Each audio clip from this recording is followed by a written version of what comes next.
Extrauterine Pregnancy Audio Course, Episode 1. Location is the diagnosis. A patient is 7 weeks pregnant. The ultrasound report says gestational sac seen in the uterus. That phrase can be reassuring, but it is not yet the diagnosis you need. If the sac is centered in the endometrial cavity, surrounded by the normal implantation environment, that is one situation. If the sac is low and anterior, embedded in a cesarean scar niche with only a thin layer of myometrium toward the bladder, that is another situation entirely. Both can be described loosely as intrauterine. Only one is normally sighted. Stay with that for a moment, because this is the whole course in miniature. The uterus is an organ, but safe early implantation is not defined by the outer border of the organ. It is defined by the endometrial cavity, the endometrial-myometrial junction, and the decidual tissue that normally regulates trophoblast. A pregnancy can be inside the uterine outline and still be in the wrong tissue plane. That is why the word intrauterine can be too blunt for modern ectopic pregnancy care. That distinction is the starting point for modern ectopic pregnancy care. An ectopic pregnancy is not best understood as simply a pregnancy outside the uterus. That older shorthand works for most cases because most ectopic pregnancies are tubal. ACOG states that the fallopian tube accounts for more than 90% of ectopic implantations, and Nature Review summarizes that tubal pregnancies form the large majority of ectopic pregnancies. But the shorthand fails exactly where the stakes can be highest. A pregnancy may be anatomically within the uterus and still be outside the correct physiological implantation site. The better definition is anatomical and functional. Ectopic pregnancy is implantation outside the uterine endometrial cavity or outside the normally sighted endometrial implantation environment. Farron and colleagues make this point sharply in their modern review. The important boundary is not the outer wall of the uterus, but the normal implantation site defined by the endometrial cavity and the endometrial-myometrial junction. Eschrey similarly pushes terminology toward pregnancy location rather than vague reassurance. The reason is practical. The implantation bed determines what the pregnancy can do to the patient. The endometrium and decidua are not passive lining. They are the maternal tissue system built to receive trophoblast, regulate invasion, support vascular remodeling, and later separate in a controlled way. The fallopian tube does not have that capacity. The cervix does not clamp down like the uterine corpus. A cesarean scar niche may have deficient myometrium, altered vascularity, and a tissue plane that can behave like early abnormal placentation. The peritoneal cavity, ovary, rudimentary horn, and myometrial wall each create a different hemorrhage and rupture problem.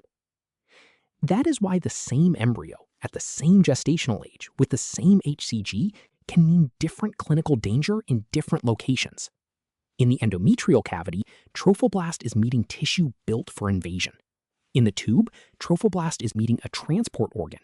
In the cervix, it is meeting tissue that bleeds but does not contract well. In a scar niche, it is meeting damaged myometrium near bladder and major vascular supply. The pathology is not only the pregnancy. The pathology is the conversation between trophoblast and the tissue it has invaded. So location is not a label placed after diagnosis. Location is part of the diagnosis. Start with normally sighted pregnancy. This means the gestation is implanted in the uterine endometrial cavity. In spoken clinical language, intrauterine pregnancy often tries to mean this, but the term is no longer precise enough by itself. A cesarean scar pregnancy is also within the uterus. A cervical pregnancy is within the uterus. An intramural pregnancy is within the uterus. The word intrauterine can therefore hide the very abnormality that needs to be recognized. Next, separate ectopic pregnancies into extrauterine and uterine ectopic pregnancies. Extrauterine ectopic pregnancy includes the familiar tubal sites, ampullary, isthmic, and interstitial. It also includes ovarian and abdominal pregnancy. The ampulla is the commonest tubal site because it is the wider distal segment where fertilization commonly occurs and where delayed embryo transport can leave the conceptus long enough for implantation. Isthmic and interstitial pregnancies are less common, but the closer the pregnancy is to the uterus, the more surrounding muscle and blood supply can change the timing and severity of rupture. Uterine ectopic pregnancy means the pregnancy is within the uterus, but not normally sited in the endometrial cavity. This includes cesarean scar pregnancy, cervical pregnancy, and intramural pregnancy. These are not minor variants of tubal ectopic pregnancy. Their treatment and risk depend on the tissue they invade. Cesarean scar pregnancy is increasingly treated as an early abnormal placentation problem because the trophoblast is implanted in scar tissue near the lower uterine segment and bladder. Cervical pregnancy is dangerous because removal can cause severe hemorrhage from tissue that is poor at contracting for hemostasis. Intramural pregnancy is implanted in the myometrium itself and can be difficult to diagnose because it may look close to the cavity while not being insided.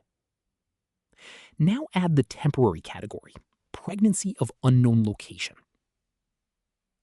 Pregnancy of unknown location, or PUL, is not a diagnosis. It is a statement about what is known at a moment in time. The pregnancy test is positive, the patient is clinically stable enough for follow-up, and transvaginal ultrasound has not yet demonstrated either a normally sighted pregnancy or an ectopic pregnancy. PUL should never be used to make uncertainty sound finished. It is a holding category that requires a plan. This deserves repetition because it is easy to lose in practice. PUL does not mean probably fine. It does not mean too early go home, unless the patient is stable, has clear follow-up, and understands return precautions. PUL means that the pregnancy has not yet declared its address. The clinician's duty is to keep the patient safe while time, HCG, and repeat imaging allow the address to become clear. The word stable is essential.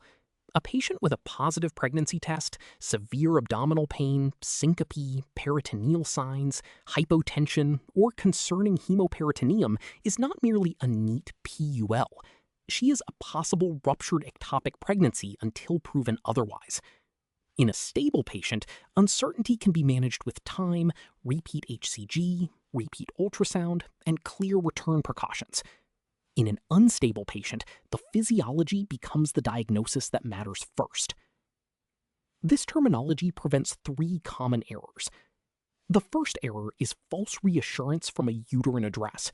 If the report says there is a gestational sac in the uterus, the next question is whether it is normally sited within the endometrial cavity. A low anterior sac in a previous cesarean scar is not the same finding as a normally implanted gestational sac. The second error is false reassurance after assisted reproduction. Heterotopic pregnancy means a normally sighted pregnancy and an ectopic pregnancy coexist.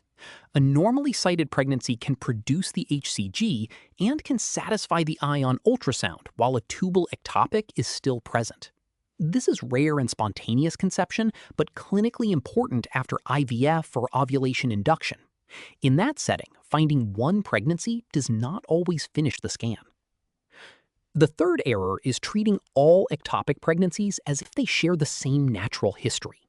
A small, failing ampullary ectopic with falling HCG may be appropriate for observation in a reliable patient.